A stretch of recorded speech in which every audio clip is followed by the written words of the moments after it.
You guys are ready because I am. What brought me to watch this video is, well, stabbed mom 30 times. I've heard a lot of stories about mothers and daughters where they get into an argument and then either the mom or the daughter kills them. But why is that your last resort? Why don't you just go in the room and chill?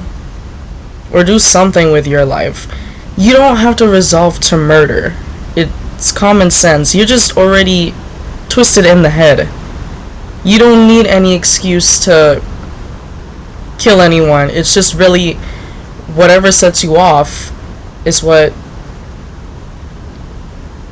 how do you say it? Like, there's literally no reason to kill anybody. It's really like you just need to push hard enough for people to act on it, because they can't act by themselves if they're not motivated enough, if that makes sense.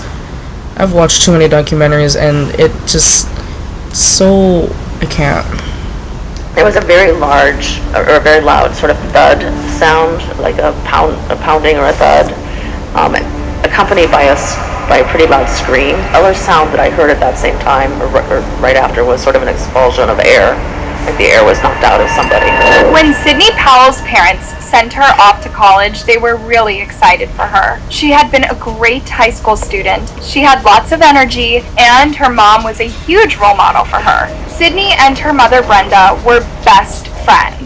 Everyone who knew Sidney thought Brenda had inspired her to be a kind, hardworking individual, and that Sidney would have a bright career ahead of her. But something went wrong at college, and Sidney kept it all a secret. Secrets, lies, and shame piled up until it was too late. Why did Sidney unalive her mother, someone she saw as her closest friend? Why did her college counselor listen to the horrific incident on the phone? And where is Sidney now? We'll explore these questions and many more in today's video. Scammers are trying to steal your contract. Gains Miami-Dade educators earned and our union fought for up in smoke, because outsiders calling themselves the Miami-Dade Education Coalition are spending millions to destroy our union. Reject their scam. Why are women everywhere choosing Abby X, the new tummy tuck alternative? I got the tummy tuck. On March 3rd, 2020, Stephen Powell rushed home from work. He had seen his daughter arrive at home on the tracking app the whole family had. He had to know why his daughter Sydney was home so early and why she wasn't at college in the first place. Stephen left his phone at work. He didn't want Sydney to see him coming home on the app and run away. It was about time they had a heart-to-heart talk about college. When Stephen surprised Sydney at home, she said that she was having some trouble at college, but she was still attending some classes. She said she was still going to some of her classes with her friend Lauren. Sydney was spiraling, so her dad was calm and reassuring. So we'd go through, you guys get through this semester, and if you needed to take the summer off or go to school, we would work through it. But Sydney was still upset. More than anything, she seemed upset with herself. I remember she said, you know, all her friends have their together and she doesn't, and I told her, no, that's not true. She didn't know what she wanted to do, it sounded like. Stephen saw his daughter lost and afraid. And I can tell just the way that the father is talking is like why am I getting emotional? Oh my god. So what I'm understanding is that sometimes we don't know what we're doing in that situation, but it was still the worst resort you could ever do. I don't know what went down with you and your mother, but murder, isn't it? And you can tell that he still loves her. I don't know, it's just the feeling like he still loves her and forgives her, but he sees her in a different light.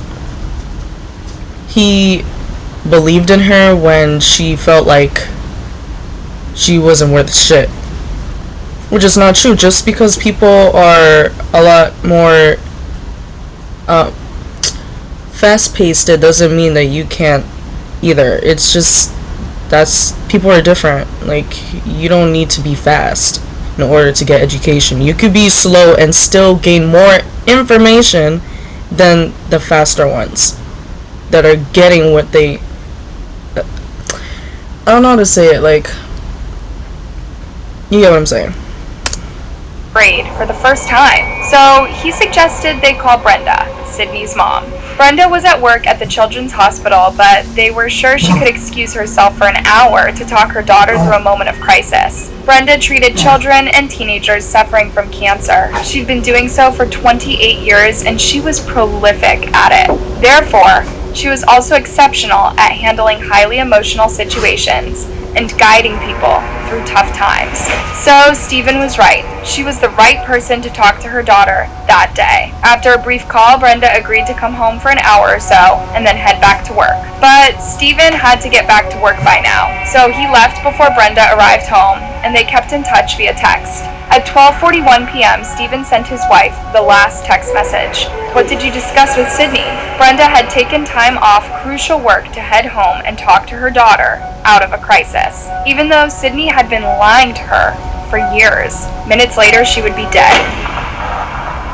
Brenda K. Powell was born in March 1969 and lived in Akron, Ohio since she was a teenager. After graduating from university, she started working as a child life specialist in the hematology oncology unit at Akron Children's Hospital. Meanwhile, she met a man named Stephen. The two got married and had 2 kids, Sydney and Andrew. Her obituary would say, Brenda's husband and children were the lights of her life. She was devoted to them unconditionally. She brought the same energy and caring to the families and children she met at work. She founded the Oncology Teen Program. She planned activities for the entire family and helped them celebrate every success. The care provided and the relationships developed contributed to individual and memorable moments that would last a lifetime. Her influence extended throughout the Akron children's community and beyond. She was a beautiful, cherished friend to many.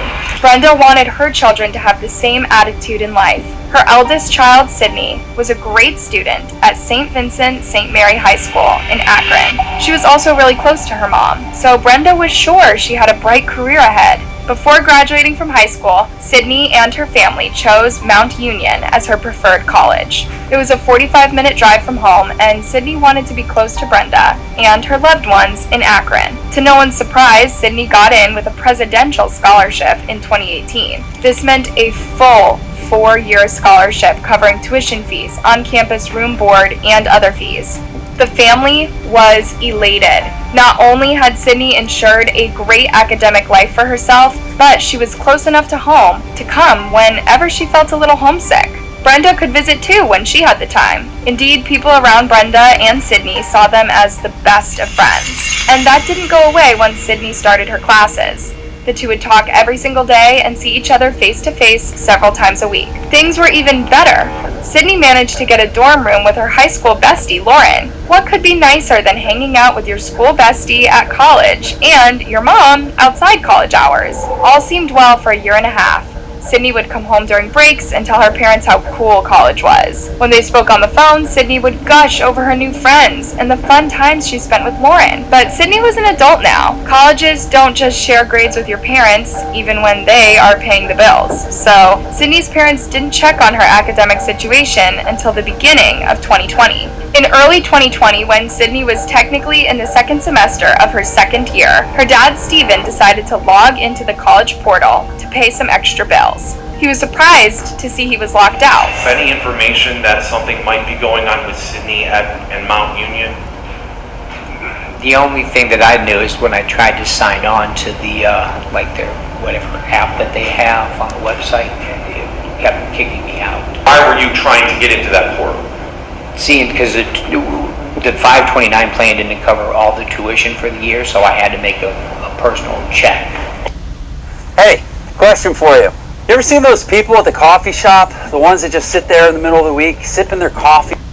That was the first time Stephen thought something might be going on with his daughter. When he asked her why his access to the portal was denied, she said it must be some sort of admin mistake. On February 25th, 2020, Brenda texted her daughter, "Why do I always feel like you're scamming me? Just remember, you need to keep the grades to keep your scholarship." Sydney replied, "My grades are good, thank you very much." Brenda was on to something, but she wanted to trust her daughter. She was an adult.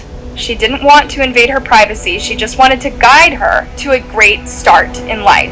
Her parents were becoming increasingly suspicious. What was she hiding, and why? On March 3rd, Stephen still couldn't get into the school portal. Sydney had promised to sort out the mistake, and she'd had a lot of time to do it. Now, Stephen thought Sydney was lying, so he called the school office. Lo and behold, Sydney was not even enrolled at Mount Union. The conversation was that Sydney wasn't enrolled anymore, and then I asked for how long, and they said, you have to ask her. Okay. And I'm sure that came as a shock to you? Yes. Shocked and disappointed, Stephen checked the Home 360 app on his phone. It was a tracking app the family had been using for years. Since Sydney had gone off to college, they'd stopped checking on her. Now, Stephen decided to take a look and noticed that she was at the family home. He was at work but decided to rush home and confront her about the college situation. When Stephen spoke to his daughter, she broke down and explained that she'd been expelled back in December 2019.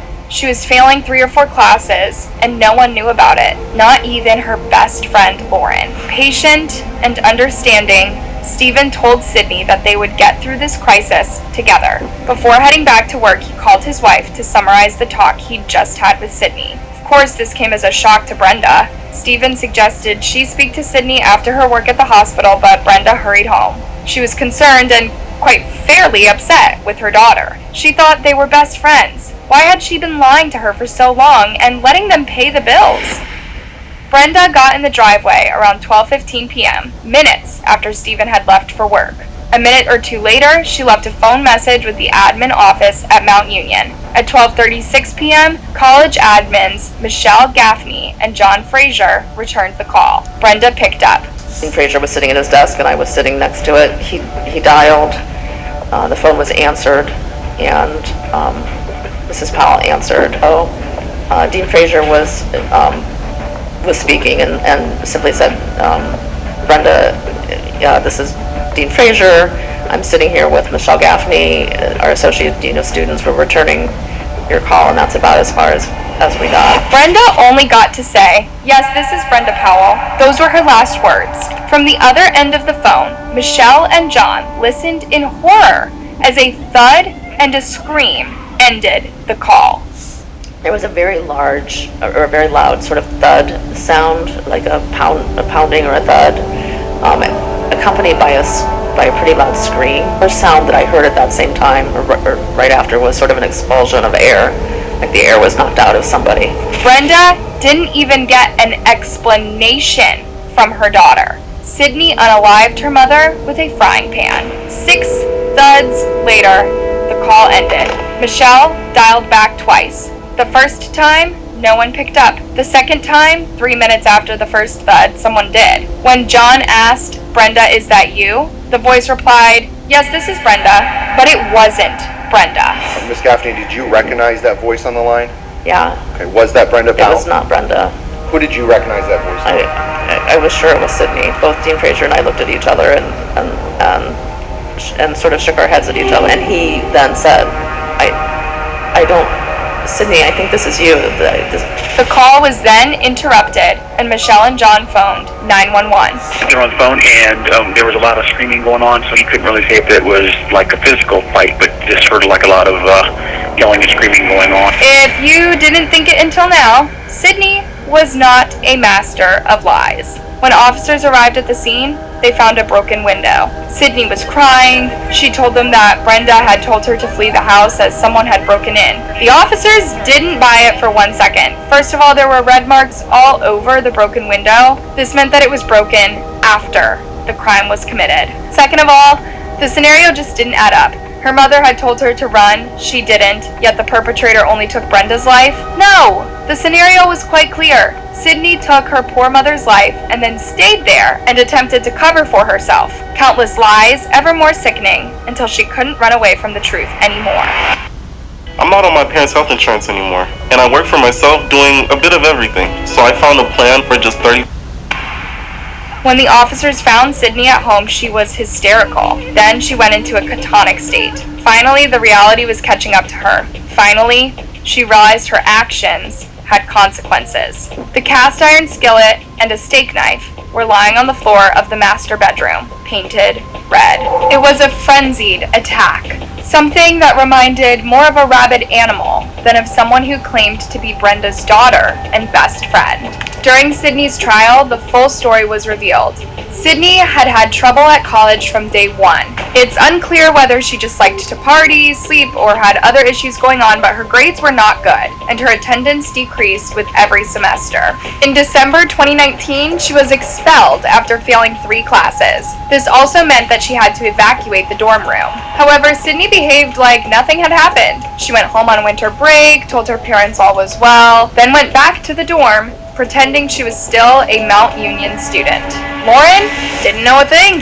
Weeks into this, Michelle Gaffney had to call Sydney to her office and tell her that she needed to pack her things. Sydney told Lauren she was taking some time off college to figure things out. Then she proceeded to live in hotel rooms until March 3rd when she ran out of cash. That was the day it all went down. Sydney's attorney argued that she was not guilty by reason of insanity. When she took her mother's life, she was in a psychotic state, hence her catonic state when she truly realized what she had done, they argued.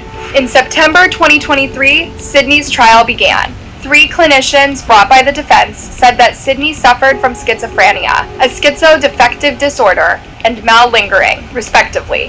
However, the state clinician brought in by the prosecution said that is not true. After assessing Sydney, they concluded that she could only be diagnosed with anxiety disorder, and that did not mean she could escape responsibility for what she had done.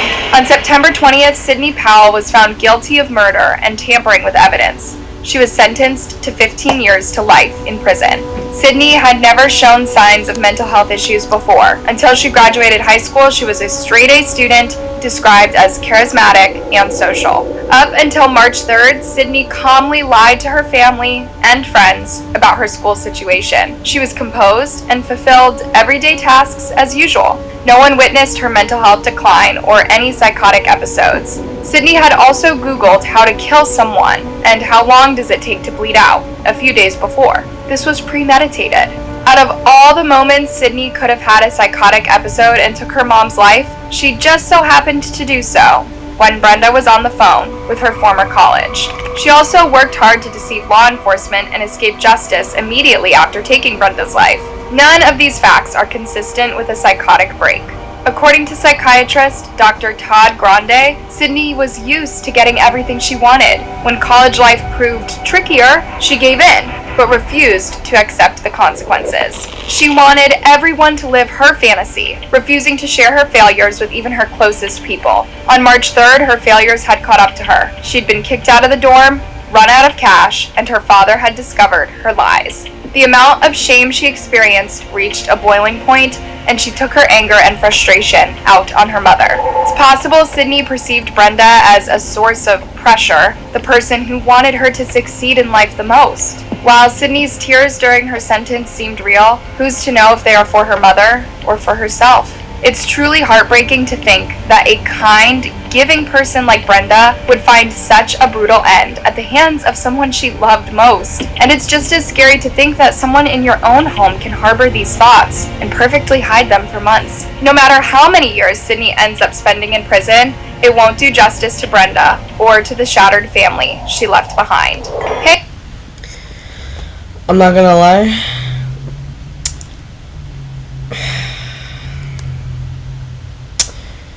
Obviously, it is premeditated, because you searched up. Searching things are gonna be left on Google forever, so you're bound to get caught. But maybe she just... If she's so used to getting what she wanted, why was it so, like... Because obviously I can tell, like, the mother and daughter had some tension. And obviously, any parent wants their kids to be successful. But maybe she thought it was gonna be easy, like she's gonna get what she wants and all this stuff, but when she realized that it was getting worse because now she's in an actual college. It's not easy. She kind of slowed down the whole like want to be better and started being worse. So it's like in her head she remembered like she wanted her mom wanted her to be good in life, but I don't know, it's definitely like maybe she just really didn't want her mom to be upset at the fact that she's failing. But I think if you are failing and struggling, I think you should talk to your parents instead of just hiding it and then letting your emotions control you into doing things like that. But I just think that it's more of her own doing. She did it out of fear, desperation, and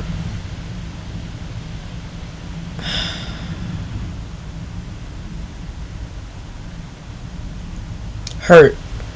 Because she wasn't, you could be an A student, but the moment when you go to college, you can drop at any time. So I think maybe she was just frustrated with herself and didn't want anyone to be let down by her mistakes. But you killed your mom. I don't understand that. But yeah, I'm gonna go to bed.